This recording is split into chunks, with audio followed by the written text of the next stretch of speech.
I'm here with Jennifer, and she brought her horse Jasper down today to my house. We just met a few minutes ago, and she was telling me her story kind of with Jasper and why he's here today.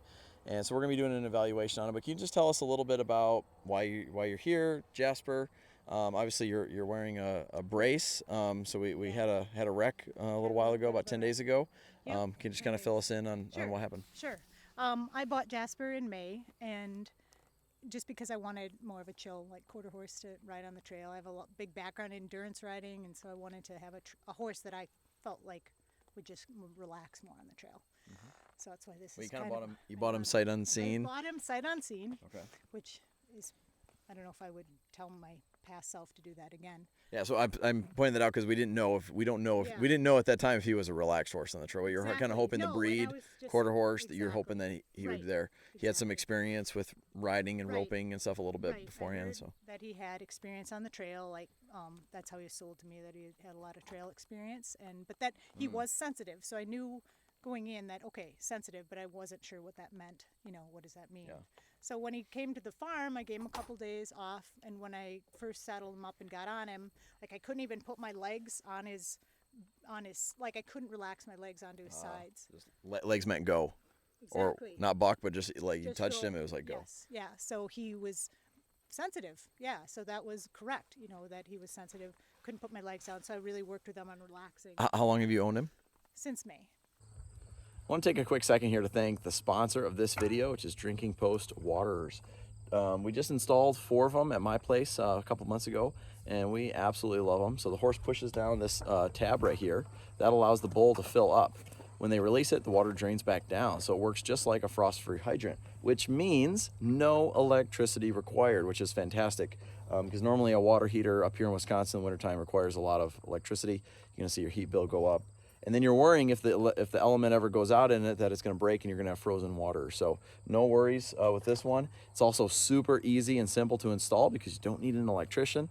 There's just one connection you make at the bottom, and the horses love it. They got fresh water that's around 50, 52 degrees consistently every time. So they drink more water in the summer and more water in the winter. So if you guys want to check out Drinking Post Waters, go to dpwaterers.com. Use promo code Ryan Rose, and you're going to save some money on shipping, and you will be glad you did. So will your horses. Back to the video. But then bring us back to 10 days ago. What happened 10 days ago? Just going out for a ride. I was just going to go for a walk. I've been really working with him on just relaxing on the trail, and on a loose rein, like I learned from you, and just go back to square one. And I've always been go, and I just wanted to have him. So we were just going out how we normally do, and his biggest habit was just always breaking into the trot, and so we turned the corner and he broke into the trot like he does. But it's always been less and less. And this time, when I turned to correct him, just turned him in a circle, soft circle, everything's soft, loose. He just put his head down and launched into huge buck that I've never felt in my So history. you really blew up there. He blew up. Now, was there anything to you that was different about that day compared to the other days that you had ridden? Anything that you changed? The weather? Anything that might have could point at?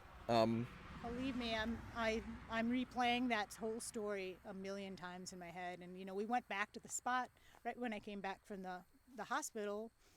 We went back to the spot and looked for like a ground bee nest, or it's that, and it was literally a day like today, just quiet. So that's why I'm asking. Sometimes there's a real obvious thing, like, Right. man, No a wind. storm was coming in, or I No. tried to get a quick ride in, or No. a turkey bomb went off right next to No. me and it blew up in the brush, and that scared him. Sometimes there's things to point to.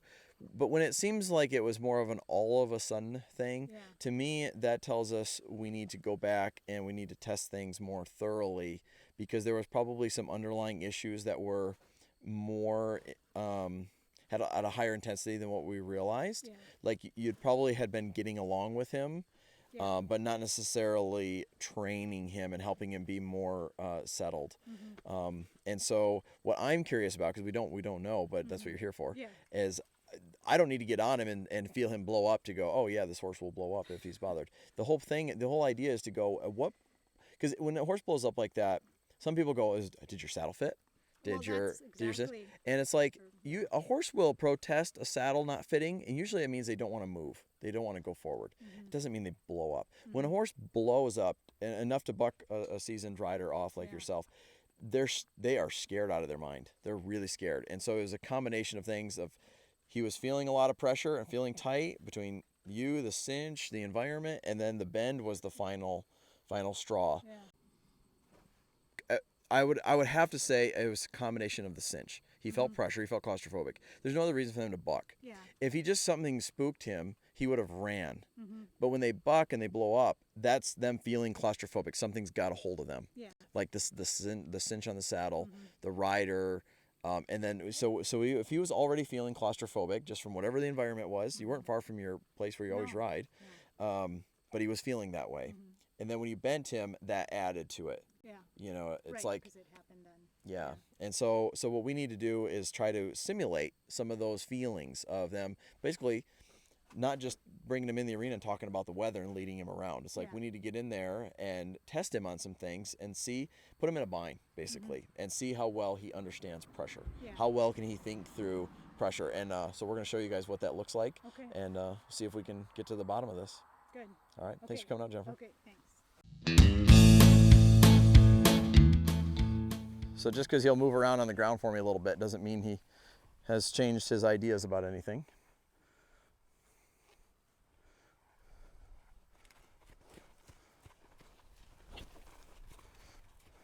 So that's a pretty significant reaction for a 6-year-old horse.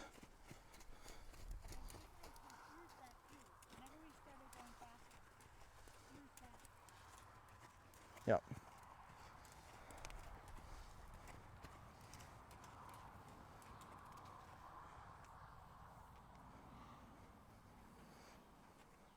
So right now I'm just asking him to let it touch him around his hind legs and his hind quarters, and he's wanting to crowd me, which is interesting.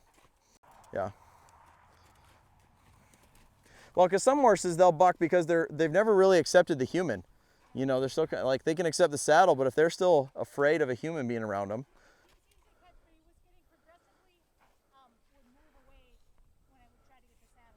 Oh.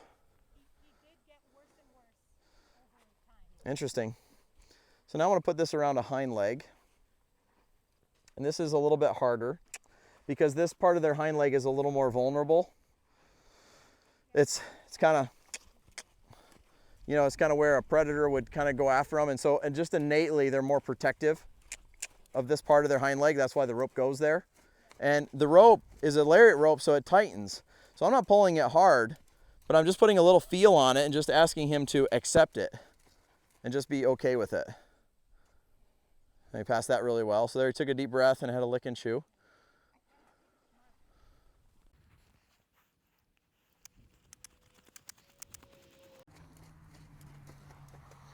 And the other thing I like about it, you see how it meant stop to him?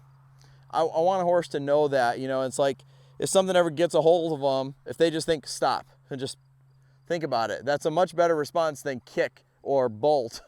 And so this is a good thing to kind of put in there. But there's nothing really there in terms of, you know, training wise there. He's pretty good with it. Test I want to do, but he has been a little bit flinchy with me kind of moving around him.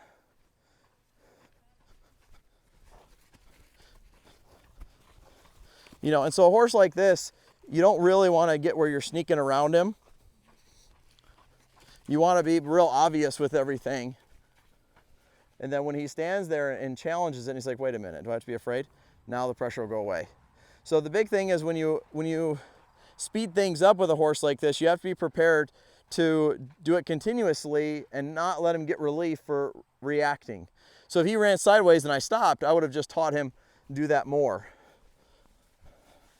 You know. So where people get in trouble a lot of times with a sensitive horse is they enable it more by going slower and being really polite, which I normally would encourage people to do. But to the horse, it can be seen as sneaky. So to us, we go, we're just trying to be gentle and quiet, and they go, you're sneaking, you know, and so they're more ready to react to it. So by just going there and just being like, hey Jasper, how are you today?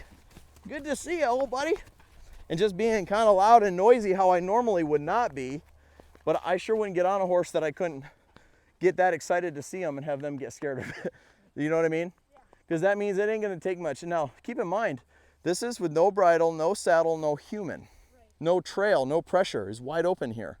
What I mean by that is he's reacting and getting really tight, which is a claustrophobic feeling. It lives in that claustrophobic box. So that his reaction of tightening up is what comes before the buck. So that's happening without a saddle, without a rider. So, and when I see this, I go, if he can't handle this with no bridle, saddle, rider, trail, tight spots, he's gonna react significantly with saddle, rider, bridle, tight spots. Because those are all just levels of them feeling a little bit uncomfortable, or they could perceive it that way. Of course, we want them to understand and be okay with those things, but that can all be pressure to a horse like him. Can you see how kind of the horse is telling me the story without knowing? I mean, I know the story in this case, but I take everybody's story with a grain of salt because it's one perspective on it. And a lot of times you articulated what happened very well. A lot of people don't know the words to use to describe what actually happened. And so they're just like, I was just trail riding and they blew up. You know, all of a sudden they blew up. And I'm like, well, that doesn't tell me anything of really. Yeah, you knew you bent him to the right. You knew that you hadn't warmed him up on the ground. You know, you explained all those things. And then he's telling me, yep, those were all little, there's a bunch of little tight spots that kind of added up is what it feels like. You know, it wasn't one big thing. It was just a combination of a few. But you see I'm tapping him, and I'm not a fan of tapping horses at all. But he's got to have higher tolerances. His tolerances were too low. That which made him unsafe to ride. You know. Does that make sense? So now I'll quit when he relaxes. So what's interesting is the tapping is not really what made him tight. It's not knowing what comes after the tapping that was making him tight.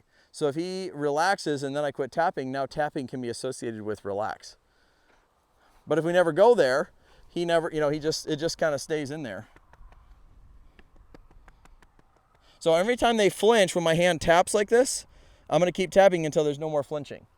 Or I'm going to keep tapping until the head goes down. And again, I normally would never tap my horse if they're not trying to buck me off, you know, but if their sensitivity level is too high where the tolerances are too low, you make one little mistake and then they do that. And that's, I feel like what we're learning right now is that you didn't even need to make a mistake. It was just too many things there was little tight spots that were in there and it just kind of built up.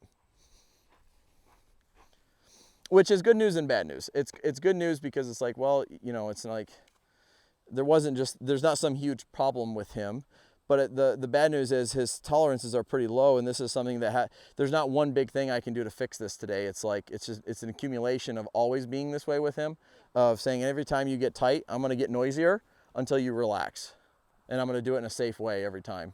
And you can see how now he doesn't react as much when I move around.